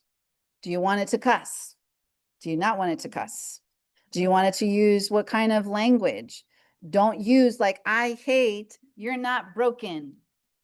I was like, that is such an over-marketed word. I don't care. Don't stop using that word. You're not broken. You're not lost. You're not behind. Everybody's using that. And so marketers ruin everything. It used to be something that was true for yoga instructors and stuff, but now it's like so overused that it's getting washed away, and now it just feels kind of generic. Okay. Don't over apologize. Give it to me straight. No shooter. No fluff. Just give it to me like, be brutally honest. I give it those parameters so that it knows when to do it. If you're like, I don't do good with brutal honesty, I need you to sugarcoat, like, break it to me gently. If it's something that I'm asking you for your opinion, I need you to like be more gentle, but like, no, give it to me. Don't beat around the bush. Straight, no shooter. Okay. And then if you're more like business oriented, your audience awareness, specifically who you are actually trying to create your content for. And then a practice prompt is that 7-day meal plan or whatever one out of those 5 that I gave you in the book. Go back through after you customize, and what you're going to do is you're going to take all of that, you're going to copy and put it into your custom ChatGPT and be like, how can I break, rewrite this for me so that I can customize my ChatGPT and give it the categories? And you're like, Connie, I don't know what you're talking about. You would fill in all of that.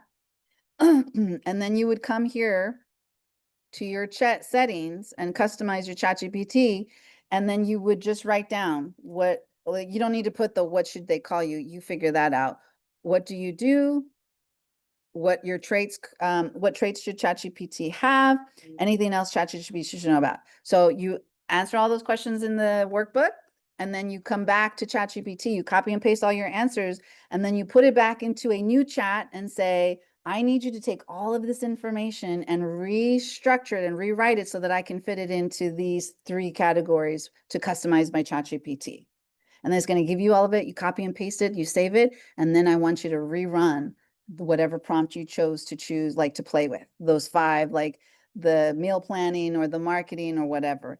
And notice the difference. If you're a blogger, you like writing letters, pick a blog theme, have it write the blog now without you customizing anything, and then customize it. And then notice the difference of like, okay, start a new chat, ask it the same prompt, write a blog, 800 characters for this thing. Okay. Anybody have any questions? This next part is going to be a little bit more faster. Question about plagiarism. Yeah. So at what point can this really be considered plagiarism? So in what context? Like for marketing and For example, I'm in yeah. B. So. Okay. Or say if I was a journalist for the New York Times, like at what point is it plagiarism when the words that you're putting out to the public are not really your words? Well, and it just depends because if you're, so ChatGPT, if I'm a writer, I wouldn't be necessarily using AI to actually do my job. If you're a marketing strategist, could you let AI do all of your work technically? But then people are going to start to notice. You're like the people who are employing you are going to be like, dude, I could have had ChatGPT do this. Or like, oh, I did have ChatGPT just do this.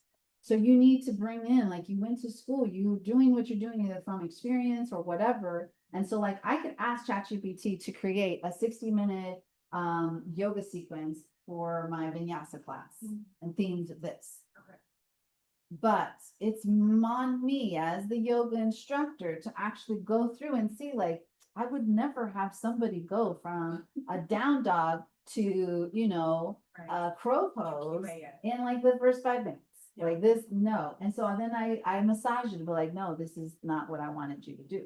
Now, the way I do it is that I have my custom GPTs. So these custom GPTs are built off of my knowledge base.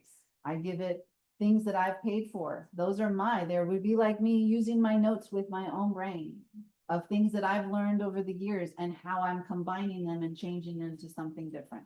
My stand-up paddleboard, I have one that's specifically just for water sports, specifically for yoga. I mean, for yoga, for SUP. And so I have it help me create a boot camp, a sequence for my yoga class, you know, and things like that. But it's based off of all my knowledge. I feed it my blogs. I feed it previous work so that it understands my format. Same thing with my podcast. I have a custom GPT that is specific to my podcast.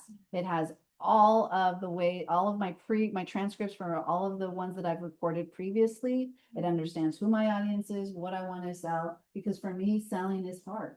I don't know, for most wellness businesses, it's hard for us to ask for money for things that should be free. I am trying to help women become better, you know, to overcome trauma and, you know, things that I shouldn't have to charge for this, but we don't understand, like we have money blocks. We're dealing with a lot of other things that they don't teach us when we're getting certified to do all these things and then to ask money for it.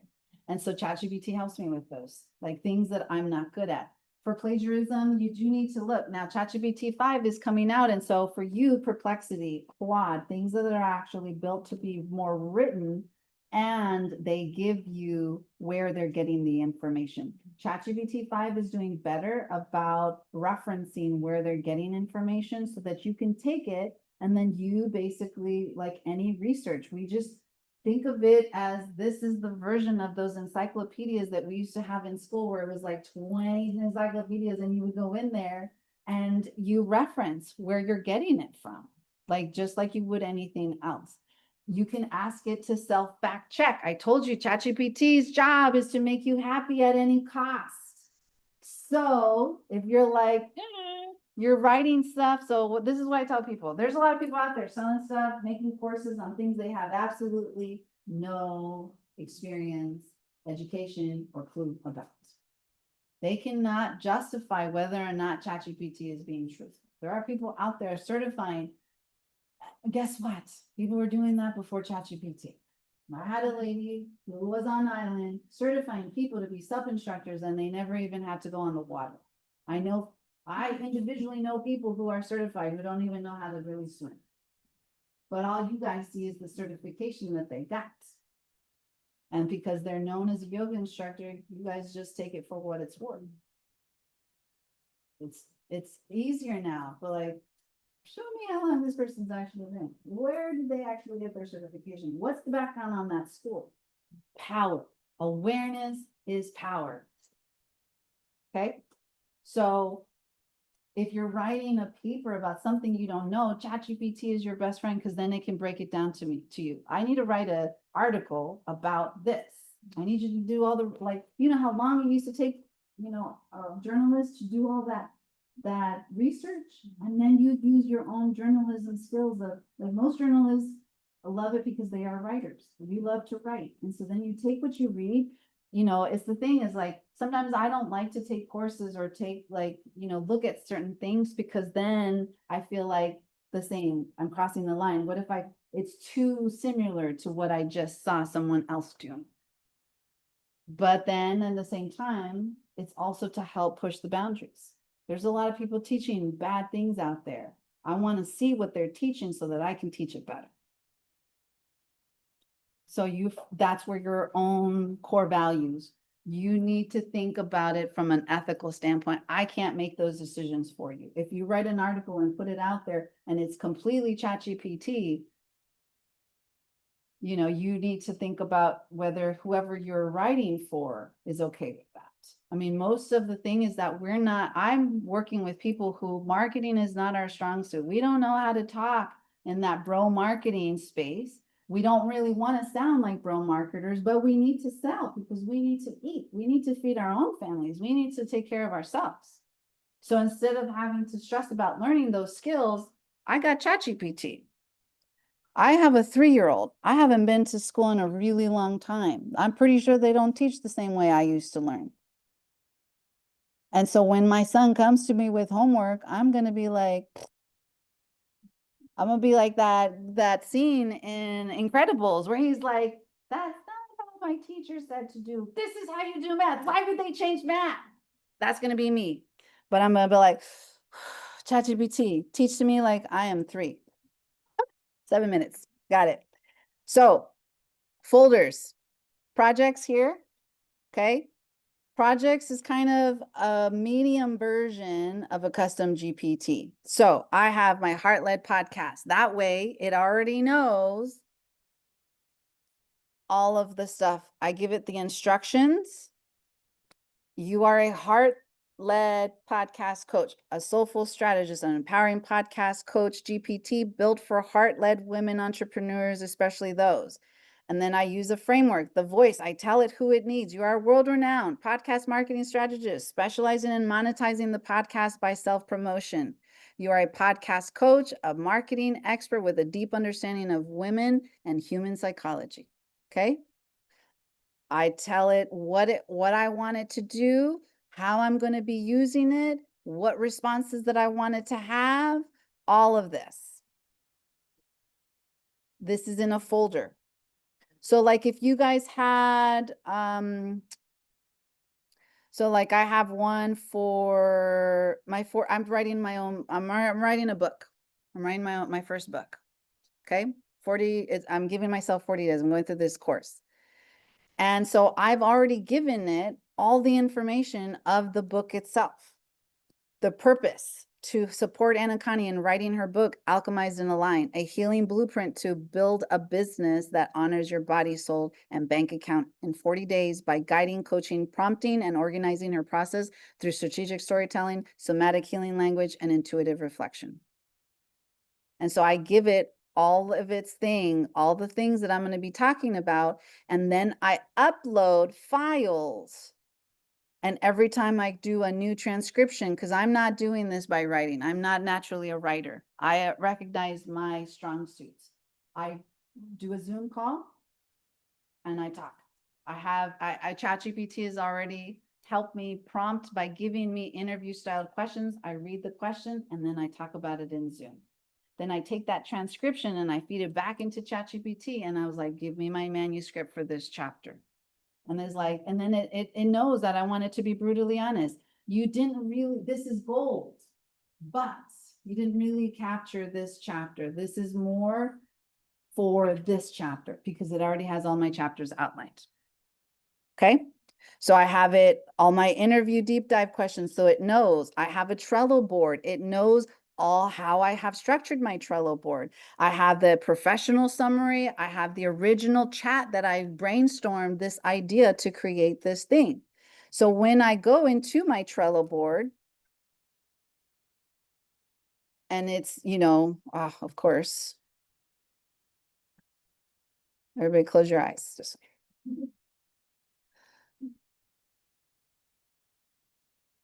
and here, 40 days to alchemize.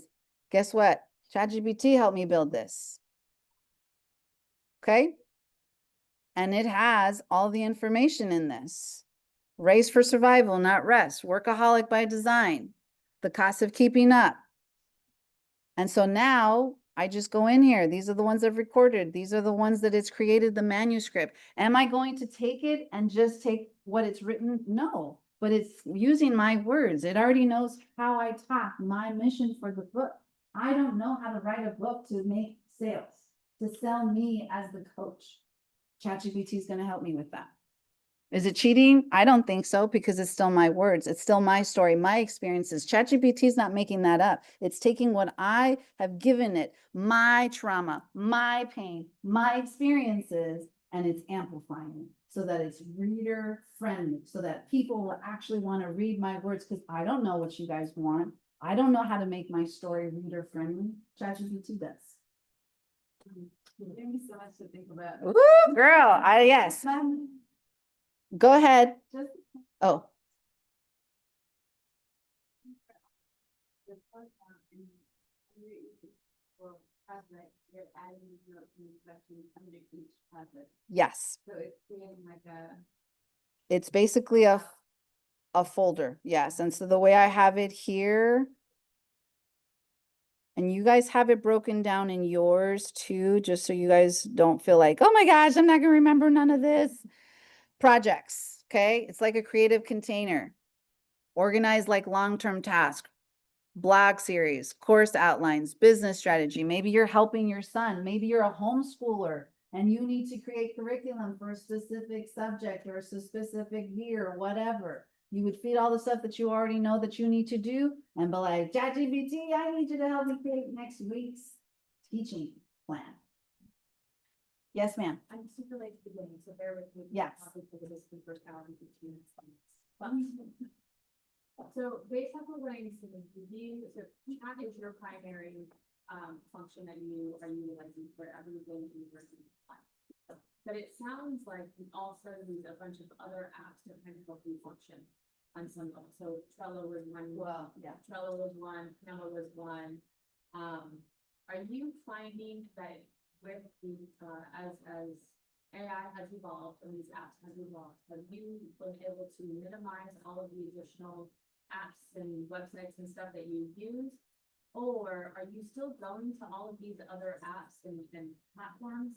Yes. Funneling it through, I think.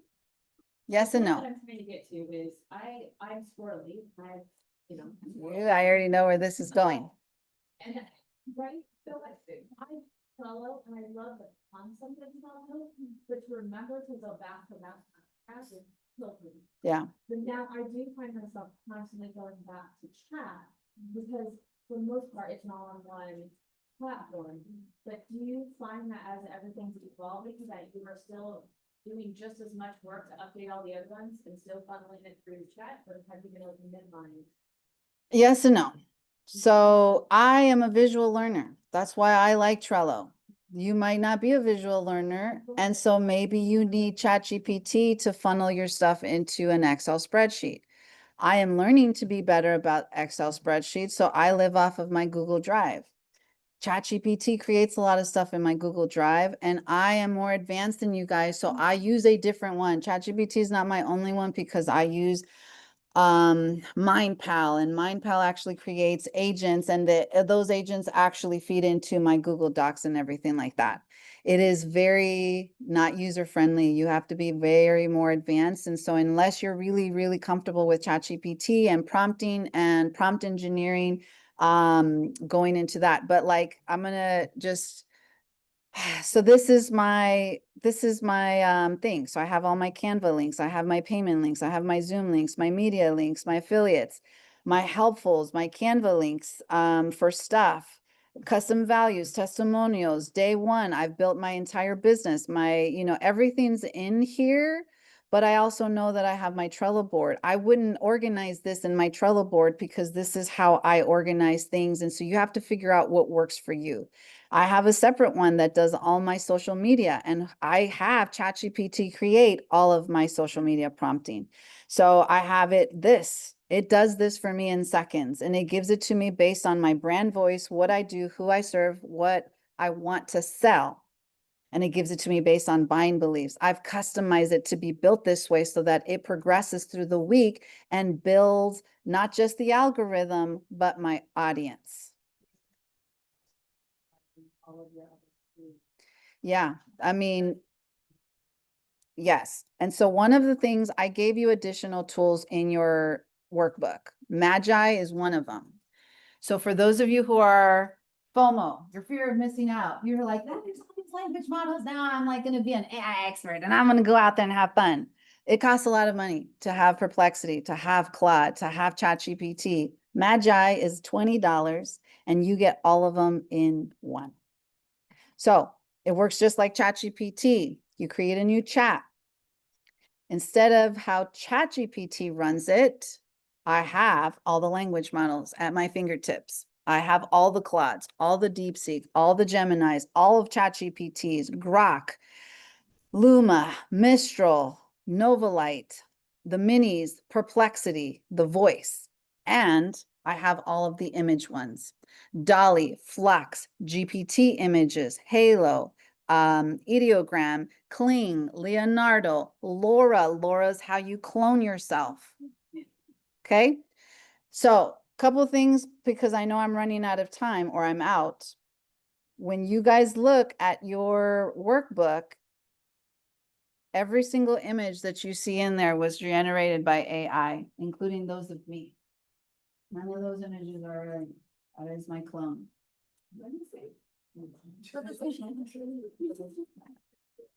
This is not me. Okay. It looks so real. Yes. And it goes back to that point that I started on. So this is not me. I mean, most of these images are all created by AI. That coffee and the yoga mat, I created with AI. That with me, that is AI. Yeah.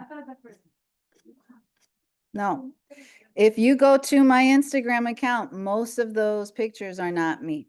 They are me, but they're my clone. This picture of me on my computer, that's not me. That's not me. Okay? Yeah. This picture right there, that is not me. That is not me. Okay?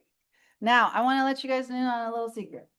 I created this entire class, the slide deck, and your workbook yesterday. Guess what I also did? I also recorded a podcast and published it. I also went to the beach with my son.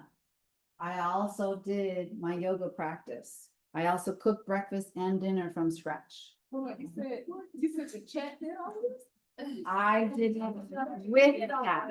But her time is freed up because of chat. Yeah. So chat already knows that I already know all this stuff. It has my frameworks. I've created all of this because as I learn, I transfer it into ChatGPT.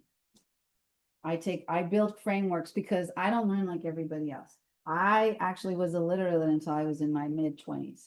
I didn't read my first book until I was 30. Okay. I don't learn like everybody else. So I take everything that's out there. I push myself into those uncomfortable rooms with those bro marketers, into those rooms where I'm the only female in there, waking up at 1 a.m. for those Zoom calls to learn marketing, AI, all of the stuff that I just taught you. And I make it into something that is more understandable and humanized. I don't learn and accept information from bro marketers, but I know that I have to at certain extent because nobody else in our industry is doing it. So I'm taking that stat. I'm waking up at 1 a.m. for those calls on the East Coast, West Coast, whatever, because we're here. And then I'm bringing it back to you guys. So I created this, yes. I mean, you guys saw, I created a whole slide deck. I didn't get to go through all of it, but yeah. We do have to. Yes. But actually, the question. Go ahead. My question is fairly quick. For the formats of this booklet that we put together, do you use like Pinterest or any of those type of visualizations to prompt it to say this thing? No, so I pay for a lot of coaching programs, and some of the coaching programs I pay for give me templates. So I pay for some of the templates and then I customize it to my own. Now, the one thing that I will say really quick in case we get kicked out is that Canva has AI here. Now, somebody give me, if you had an idea for an app, interactive, something that you would want to do really quick. Which one? A dosha quiz. A dosha quiz. Anytime. So design for me. And then you want to go, I'm sorry, not design for me. You want to go to code for me. Now you could have it designed for you and it gives you, so you're like, Anna Connie, I wouldn't know. It has it all down here, you guys. This is what AI can do when you click on those individual buttons. Put on your curiosity scarf. And if you have anxiety, rub it in between your fingers and just keep going. Click the buttons. There's nothing bad's going to happen. An invite to my friend's cozy housewarming. It could create your social media. Okay. You can choose what type of format. For in this case, I'm about to just finish with blowing your minds completely by just doing Canva code. How like many questions or like, what's the outcome? So tell me who you are.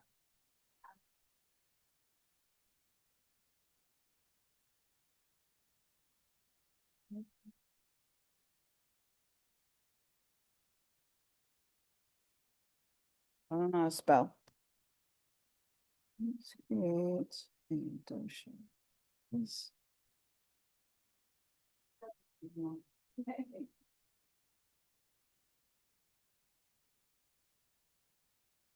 What, do you have a specific audience?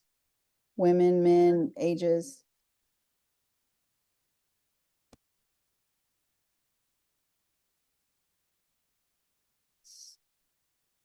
Now, this isn't how I would do it, but this is how you guys can play with it. I have like a whole custom GPT. That would probably be easier. I just know that we're running out of time. And so, yeah, I'm going to show you what it does without my stuff. Sorry. If you like, my stuff just makes it so that you don't have to do whatever.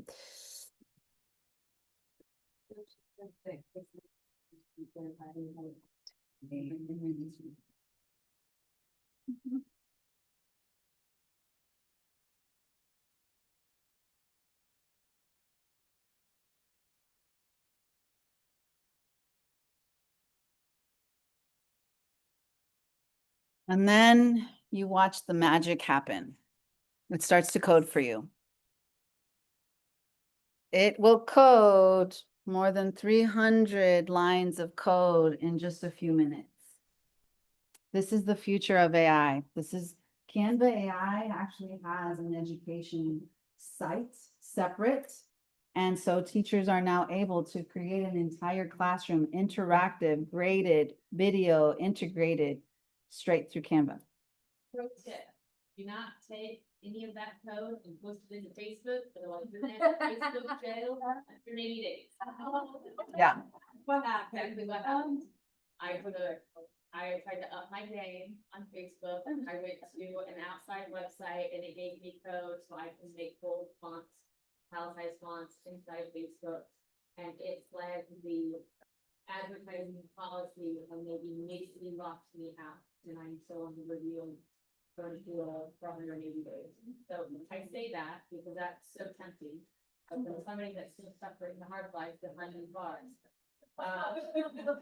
I mean, Yeah, careful when you guys start to doing code. Okay. and Social media. so while it's doing that, okay, well, if you want that information, you have to take my class, girl. That I'm not gonna give away for free. I would be giving you everything, including my chicken coop. So I created an app for a contest. And I'm giving you guys access, and all you have to do is go to my social media. Okay, sorry, I gotta do all this stuff. You do have to create an account using a Gmail, but it's just because. So this is my future flow. I created it because I was trying to win $10,000. I didn't win, but this is an incredibly awesome thing. And it's for families. So if you have a family with kids and you need to organize all your stuff, this helps you manage all your children. So I created a toddler, a school age, and a high school. It helps you track their academics, their homework help. You can create actual activities for your littles. You can create a family calendar so everybody's on there. You can do parenting hubs so that you guys can do co-work, stuff. So if you guys want access to this, all you got to do is go to my Facebook right there and just let me know. I took a picture when we first got here. For those who need it, like that. So yeah, I mean, follow me on social. Everything that you have is there. I'm doing a workshop online on how to create an app. And remember that this is in your workbooks, so no worries. But I want to just show because it should be done. There we go. Here's your app. So I'm just going to take it for you. Oh, wait, is that what that was the code? This is the app that we're doing. I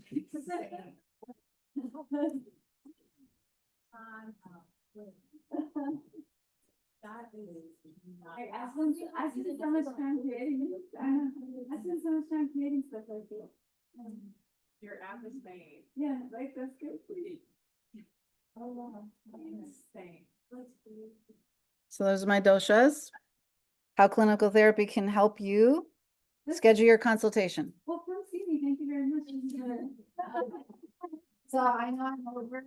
Thank you guys all again. AI is moving fast. Everything that it's really hard to keep up, but I'm really excited that you guys are here because it lets me know that you guys have an open mind and that you have that now. I've cloaked you guys with the possibility scarves. You guys can follow me. I have a free Facebook community where I'm always going in there doing lives. And then all the stuff that I have, you guys can just DM me. Because I didn't get to do it last week or last month, I am doing an app. So apps don't have to be business based. They could be something to help you at home. I need something to help me remember to do my chores. I need something to help me do my yoga. I want to have something that helps me track. I want something that helps me do whatever. I've given you some possibilities. Go through your workbook and then be like, aha, I know exactly what I want to create. My workshop just helps you streamline. So you're like, okay, how did you get like that beautiful prompt? My custom GPT. So I give you those. Yes. We do have to go. I know. Sorry, Like people, we want to be hours for all of that on this topic. We want to have some more hours with her on this because why not, right? Yes. So, This is Latoya, by the way, if you don't already know, she's our president. I'm a VP. If you are not involved in OLS already, please sign up. The registration will be out soon. It's October 7th, 8th, and 9th. It's 3 days for free. For military spouses. You'll see I'm coming again there. So. I have something else. This is from. And Thank you, thank you. on Facebook, Okinawa Leadership Seminar. Oh, that's not on. Oh, and for those of you who wanted to know my trick, when you're on here and you go to present. Now I usually do it on 2 screens, but if you're just doing it one, if you come here down here, there's these 3 dots. You share remote control. It gives you a QR code. You take a picture with the phone that you want to do it, and then it'll show you your speaker notes, and then you can I do that stuff. That way you can walk around. All the things that I thought. Woohoo! I told you, I was gonna blow your minds. Thank you.